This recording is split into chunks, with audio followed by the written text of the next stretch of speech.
فاتحہ۔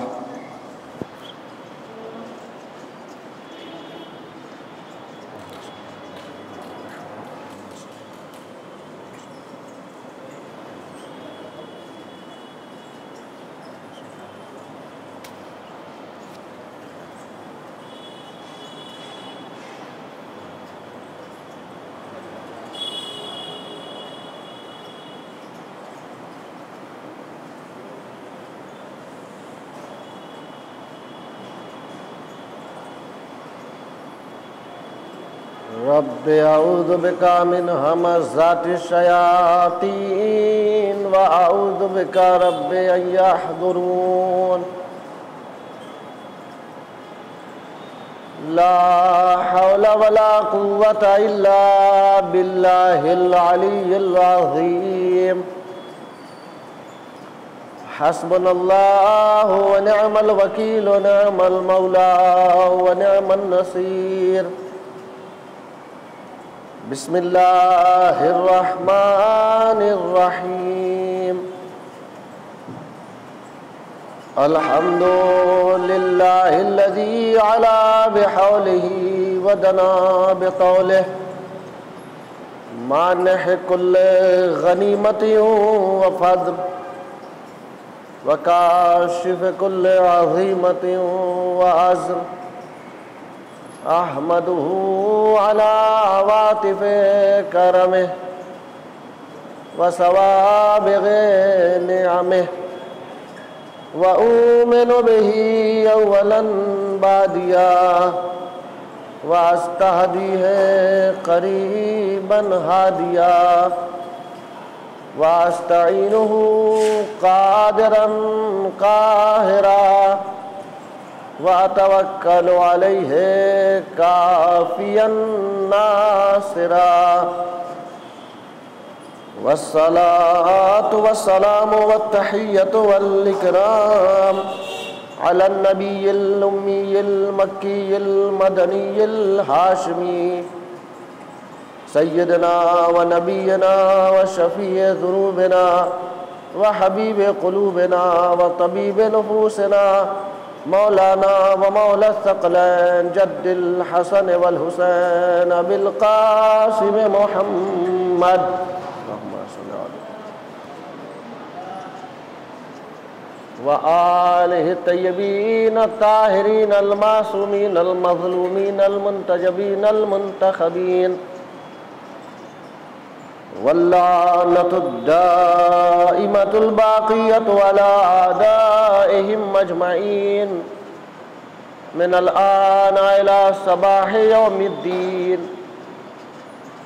أما بعد فقد قال الله تبارك وتعالى في كتابه المبين والقرآن المجيد بسم الله الرحمن الرحيم۔ يا أيها الذين آمنوا كتب عليكم الصيام كما كتب على الذين من قبلكم لعلكم تتقون۔ اللهم آپ حضرات سے التماس ہے ایک مرتبہ سورہ حمد اور 3 مرتبہ سورہ اخلاص کی تلاوت فرما کر عابس رضوی مرحوم، ثاقب رضوی مرحوم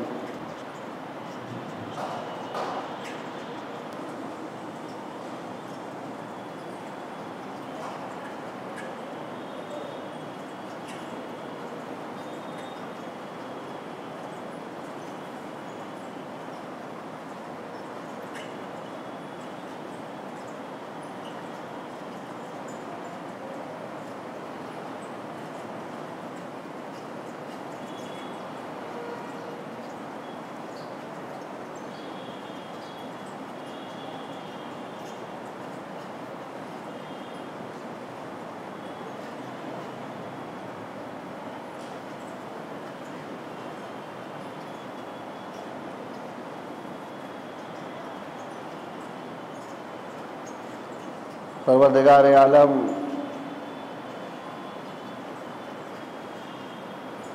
کا ارشاد اور اعلان کہ ماہ مبارک رمضان میں روزہ تم پر ویسے ہی فرض کیا گیا جیسے پچھلی امتوں پر فرض کیا گیا تھا، تاکہ تم متقی اور پرہیزگار بن جاؤ۔ جب ماہ مبارک رمضان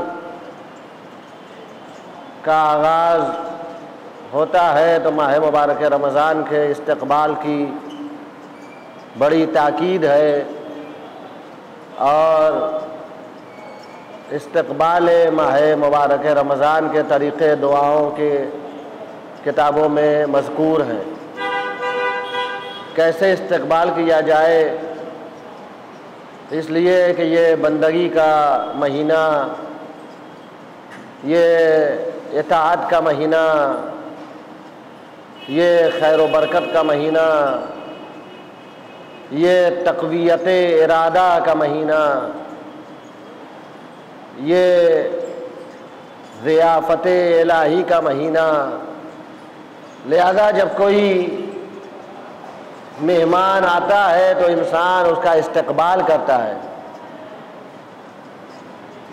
اور جب کوئی مہینہ اللہ کا مہینہ بن کر آئے تو پھر اس کے استقبال کے کیا کہنے، اس کے استقبال کا کیا انداز ہونا چاہیے۔ جیسے مہمان کا استقبال ضروری ہے اور آداب ضیافت میں ہے، آداب مہمانی میں ہے، ویسے ہی اپنے مہمان کو الوداع کہنا بھی آداب میں سے ہے۔ لہذا ماہ مبارک رمضان کے اختتام تک ہم آ گئے ہیں، اور بس چند گنتی کے ایام رہ گئے ہیں، اور یہ ایام جو رہ گئے ہیں یہ اپنے محاسبے کے ایام ہیں۔ یہ ایام جو رہ گئے ہیں خود کا امتحان لینا اور خود کے جائزے لینے کے لیے ہے کہ کیا میرے اندر کوئی تبدیلی نمایاں ہوئی، کیا میرے اندر کوئی تغیر ہوا، کیا میرے تقوی میں اضافہ ہوا، کیا میری بندگی معراج تک پہنچی، کیا خوف خدا میرے دل میں زیادہ ہوا، کیا میں نے گناہوں کو ترک کیا، کیا میں اپنے نفس پر کنٹرول کرنے کے لائق ہوا، قوی ہوا، مضبوط ہوا، میرا ارادہ مضبوط ہوا۔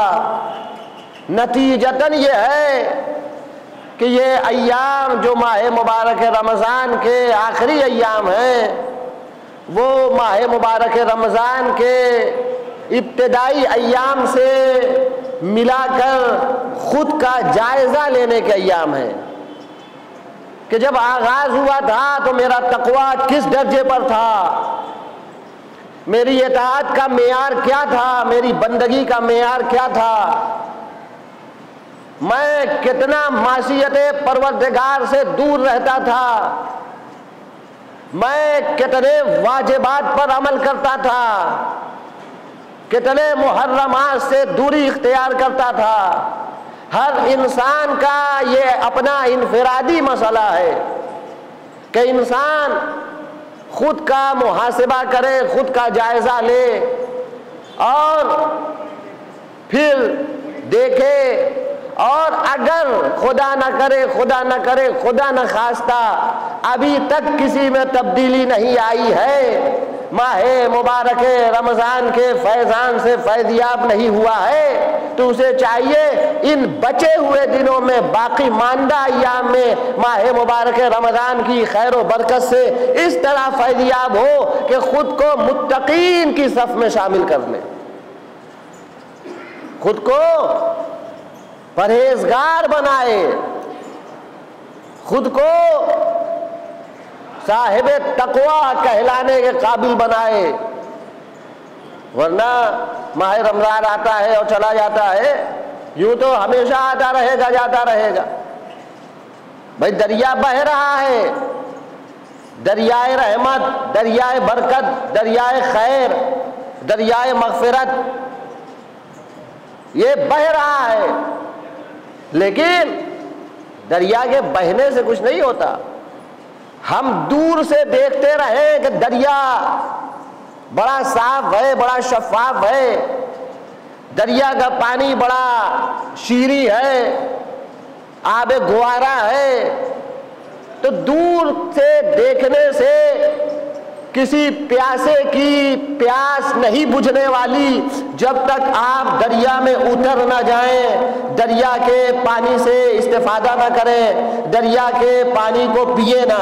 یہ دریا ایسا ہے جو صرف تشنگی بجھانے کے لیے نہیں ہے، بلکہ یہ دریا وہ ہے کہ اگر اس دریائے رحمت و مغفرت و خیر میں اتر کر کوئی غسل کر لے تو وہ پاک ہو جاتا ہے، ایسا پاک ہوتا ہے کہ جیسے ابھی اپنی ماں کے رحم سے آیا ہے، اپنی ماں کے بطن سے باہر آیا ہے، یوں پاکیزہ ہو جاتا ہے، اس کے دامن پر گناہ کا کوئی دھبا نہیں ہوتا، اس کی روح پاک ہو جاتی ہے۔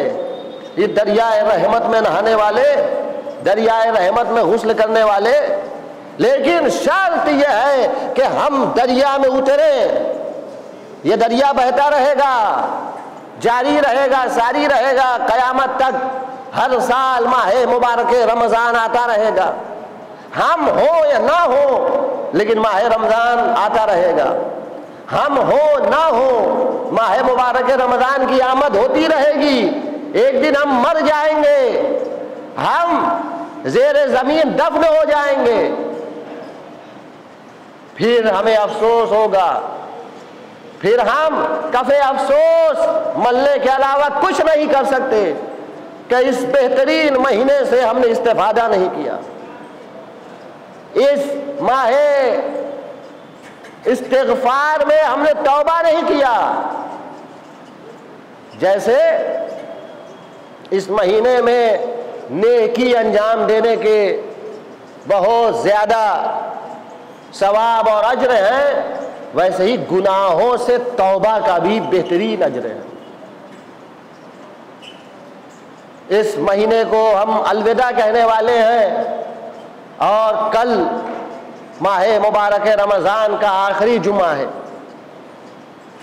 اس سال آخری جمعہ ماہ مبارک رمضان کی 27 تاریخ کو پڑ رہا ہے۔ ماہ مبارک رمضان کے تمام جمعوں کی بہت فضیلت ہے۔ میں نے کسی دن کہا تھا کہ یوں تو ہر جمعے کی بڑی فضیلت ہے، لیکن ماہ مبارک رمضان کی کچھ اور ہی زیادہ فضیلت ہے، اس لیے کہ یہ ماہ مبارک رمضان کے جمعے ہیں، اور آخری جمعہ جسے الوداعی جمعہ کہا جاتا ہے، اس کی تو بہت ہی زیادہ فضیلت ہے، بہت ہی زیادہ اہمیت ہے۔ اور ماہ مبارک رمضان کے آخری جمعے میں ایک دعا وارد ہوئی ہے ماہ مبارک رمضان کو الوداع کہنے کے لیے۔ جناب جابر ابن عبداللہ انصاری کہتے ہیں، دخلت علی رسول اللہ صلی اللہ علیہ وآلہ فی آخر جمعۃ من شہر رمضان فقال لی یا جابر ھذا آخر جمعۃ من شہر رمضان فودعہ وقل اللہم لا تجعلہ آخر العہد من صیامنا ایاہ فإن جعلتہ فاجعلنی مرحوما ولا تجعلنی محروما۔ جناب جابر ابن عبداللہ انصاری کہتے ہیں کہ میں ماہ مبارک رمضان کے آخری جمعے میں رسول اللہ صلی اللہ علیہ وآلہ وسلم کی بارگاہ اقدس میں حاضر ہوا۔ پیغمبر نے جب مجھے دیکھا تو کہا اے جابر ھذا آخر جمعۃ من شہر رمضان، اے جابر یہ ماہ رمضان کا آخری جمعہ ہے، اے جابر اسے وداع کرو، فودع ہو، اسے الوداع کہو۔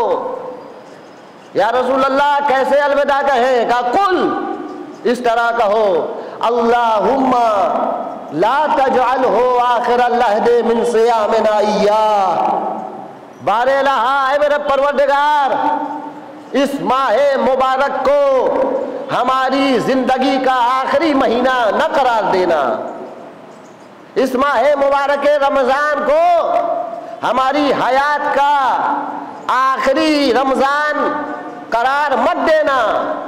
لیکن چونکہ ہر انسان کو موت آنی ہے، ہر انسان کے لیے اجل لکھ دی گئی ہے، لہذا اس کے آگے نبی نے فرمایا فَإِن جَعَلْتَهُ، اے اللہ اگر تیرا فیصلہ یہی ہے کہ یہ ماہ مبارک رمضان میری زندگی کا آخری مہینہ ہے، یہ ماہ مبارک رمضان میری زندگی کا آخری ماہ ہے، آخری مہینہ ہے، تو پھر مجھے فَاجْعَلْنِي مَرْحُومًا، اے میرے پروردگار مجھے مرحوم قرار دینا، مجھے اپنی رحمتوں کے سائے میں رکھنا، مجھے اپنی مغفرت کے سائے میں رکھنا، میرے گناہوں کو درگزر کرنا، وَلَا تَجْعَلْنِي مَحْرُومًا، اے میرے پروردگار مجھے محروم رحمت نہ قرار دینا۔ اگر تیرا فیصلہ ہی یہی ہے کہ یہ میری زندگی کا آخری مہینہ ضیافت الہی کا، یہ میری زندگی کا آخری شہر اللہ ہے، تو مجھے مرحوم قرار دینا، یعنی رحمتوں کے سائے میں رکھنا، رحمتوں والا قرار دینا، مجھے مرحوم نہ بنانا۔ اس دعا کے پڑھنے کی آخری جمعے میں بہت زیادہ تاکید ہے، لہذا آپ سب کل اس دعا کو ضرور پڑھیں، ضرور تلاوت کریں۔ ایک مرتبہ میں پوری دعا پھر تکرار کیے دیتا ہوں۔ دعا کا آغاز یہاں سے ہوتا ہے، چھوٹی سی مختصر سی دعا ہے، اگر قبول ہو گئی انشاءاللہ کہ قبول ہوگی، ہم زندہ رہے تو اللہ ہمیں ماہ مبارک رمضان آنے والا ہمیں اس سے فیضیاب ہونے کی توفیق عطا کرے گا، اور اگر ہم اس دنیا میں نہیں رہے تو پھر اللہ ہمیں مرحوم قرار دے گا، محروم قرار نہیں دے گا۔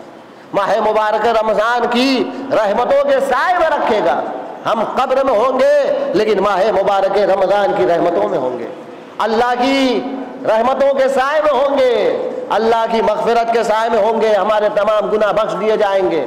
دعا اس طرح ہے، بسم اللہ الرحمن الرحیم، اللہم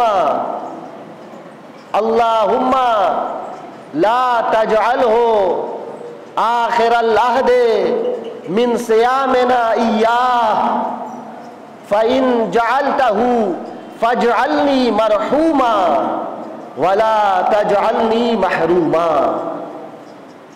یہ دعا ہے پوری مختصر سی، اللہم لا تجعلہ آخر العہد من صیامنا ایاہ، فإن جعلتہ فاجعلنی مرحوما ولا تجعلنی محروما۔ جناب جابر بن عبداللہ انصاری کو پیغمبر نے یہ دعا تعلیم کی ہے، سکھائی ہے کہ ماہ مبارک رمضان کو الوداع کیسے کیا جائے۔ اس کے علاوہ بھی دعاؤں کی کتابوں میں ہمارے ائمہ معصومین علیہ الصلوۃ والسلام سے کئی دعائیں ہیں، خصوصاً امام سید سجاد امام زین العابدین علیہ الصلوۃ والسلام سے وداع ماہ مبارک رمضان کی دعا وارد ہوئی ہے۔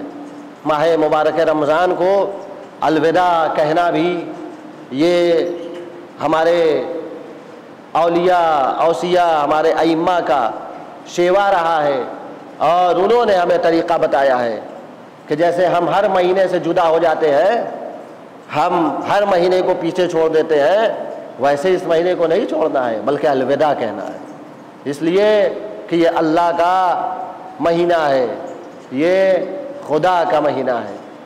جیسے ہم نے استقبال کیا تھا ویسے ہی ہمیں الوداع کہنا ہے، لہذا آپ سب تمام حاضرین اور تمام ناظرین سے گزارش ہے کہ کل روز جمعہ الوداعی جمعہ ہے، سب کے لیے، تمام مظلومین جہان کے لیے، تمام ظالموں کی نیست و نابودی کے لیے، مظلومین جہان کی مدد اور نصرت کے لیے اور ظالموں کی نیست و نابودی کے لیے دعا کریں، تعمیر جنت البقیع کی دعا کریں، امام زمانہ کے ظہور کی دعا کریں۔ یوں بھی روز جمعہ امام زمانہ سے منسوب ہے اور ماہ مبارک رمضان کا آخر جمعہ، کیا ہی فضیلت ہے۔ اس کے علاوہ دعاؤں میں یہ جو دعا میں نے بتائی ہے کتابوں میں بھی لکھی ہے، اگر کسی کو یاد نہ ہو تو وہ کتابوں میں دیکھے، گوگل پر سرچ کرے تو ماہ مبارک رمضان کے الوداع کہنے کی دعا یا ماہ مبارک رمضان کے آخری جمعے کی دعا کے عنوان سے یہ دعا مل جائے گی۔ لہذا یہ دعا فراموش نہ کریں تاکہ اللہ ہمیں ماہ مبارک رمضان کی رحمتوں سے محروم نہ رکھے بلکہ مرحوم قرار دے۔ ماہ بندگی، ماہ اطاعت سے ہم اپنا رشتہ محکم رکھیں۔ ماہ رمضان متقی بنانے آیا، مستقل اس پر گفتگو ہوئی کہ ماہ مبارک رمضان ہم سے کیا چاہتا ہے۔ ماہ مبارک رمضان صرف آنے اور جانے والا مہینہ نہیں ہے کہ آیا اور چلا گیا، ہم اہل بیت اطہار علیہم الصلاۃ والسلام سے کیا چاہتا ہے، ہم اہل بیت اطہار علیہم الصلاۃ والسلام کے چاہنے والوں سے، ہم عاشقین اہل بیت سے ماہ مبارک کا مطالبہ کیا ہے۔ دنیا والے ماہ مبارک رمضان سے استفادہ کریں یا نہ کریں ہمیں کوئی غرض نہیں، لیکن ہمارا حق ہے کہ ہم اس مہینے سے استفادہ کریں، اس لیے کہ ہم اہل بیت والے ہیں۔ روزہ انہی کا قبول ہے جو اہل بیت سے محبت کرتے ہیں۔ جو ولایت علی کے سائے میں روزہ نہ رکھے وہ فاقہ تو کرتا ہے، وہ روزہ نہیں رکھتا، اس کی بندگی نہیں ہے۔ جو کربلا والوں کی پیاس پر سلام نہ بھیجے اس کا روزہ نہیں ہے۔ اس لیے کہ تمام پیاسوں کی پیاس یاد کرنے سے پہلے ہمیں کربلا والوں کی پیاس یاد کرنا ہے، حسین کو سلام کرنا ہے۔ حسین کی وہ پیاس جس پیاس کا کوئی اندازہ نہیں لگا سکتا۔ حسین کتنے پیاسے تھے، فاطمہ کا لال غریب زہرا کتنا پیاسا تھا۔ بعض روایتوں میں ہے کہ پانی جو بند کیا گیا ہے 3 ہی تاریخ، محرم کی 3 ہی تاریخ سے بند کر دیا گیا ہے، اس لیے کہ جب خیمہ ہٹایا گیا ہے نا اسی وقت سے پانی پر بندش تھی، لیکن 7 محرم تک وہ پانی جو خیمے میں موجود تھا وہ پانی پیاسوں کے کام آتا رہا۔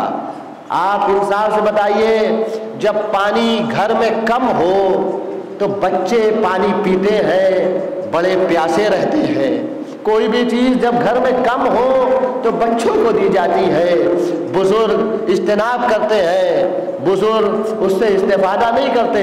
خیام حسینی میں جو پانی تھا وہ 7 محرم تک چلا، لیکن 7 محرم کے بعد خیمہ حسینی میں ایک قطرہ آب بھی نہیں تھا۔ لہذا کہنے دیجئے حسین 3 محرم سے پیاسے ہیں، بچے 7 محرم سے پیاسے ہیں، لیکن حسین کی پیاس کا عالم کوئی نہیں بتا سکتا۔ اللہ اکبر، حسین کتنے پیاسے ہیں جو 3 محرم سے پیاسا ہو۔ امام حسین علیہ الصلوۃ والسلام کی پیاس کا اندازہ بس 2 ہی مراحل پر ہو سکتا ہے۔ وہ وقت ہے جب ایک مرتبہ علی اکبر غازی بن کر میدان کربلا سے لوٹتے ہیں، کہتے ہیں اے بابا جان، اے بابا جان، کیا ایک قطرہ آب مل سکتا ہے؟ حلی من شربت الماء، کیا ایک قطرہ آب مل سکتا ہے؟ حسین پانی لائے تو کہاں سے لائے؟ حسین نے کہا علی اکبر پانی تو نہیں ہے لیکن اپنی زبان میرے منہ میں رکھ دو۔ اب جیسے ہی علی اکبر نے، وہ جو بہت پیاسے ہیں، علی اکبر کی پیاس کا بھی ہم اندازہ نہیں لگا سکتے۔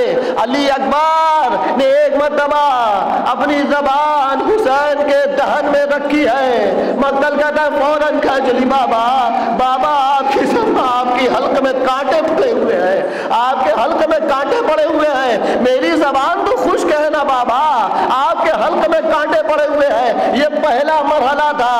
عزادار حسین نے کبھی اپنی تشنگی کا اظہار نہیں کیا، اس لیے کہ حسین امام ہے۔ حسین کیسے اپنی تشنگی کا اظہار کر دے؟ بچوں کی تشنگی سامنے ہے، لیکن علی اکبر سے پتا چلا کہ حسین کتنے پیاسے ہیں۔ ایک وہ وقت تھا جب حسین ذبح کر دیے گئے، ذوالجناح نے اپنی جبین خون حسین سے تر کی، اور تر کرنے کے بعد خبر شہادت حسین خیمے تک لایا، ہنہنانے لگا۔ ایک مرتبہ جناب سکینہ باہر نکلی، زینب باہر نکلی، کلثوم باہر نکلی، تمام بیویوں نے واویلا کیا، فریاد کرنا شروع کی۔ عجب نہیں، سکینہ کو کتنا، اللہ اکبر، سکینہ کو کتنا خیال تشنگی حسین تھا۔ تمام بیویوں نے فریاد کی، لیکن سکینہ نے گھوڑے کی طرف رخ کیا۔ اے میرے بابا کے گھوڑے، بس اتنا بتا دے، میرے بابا کو پانی پلایا گیا یا پیاسا ہی قتل کر دیا گیا؟ انا للہ و انا الیہ راجعون، رضا بقضائہ و تسلیما۔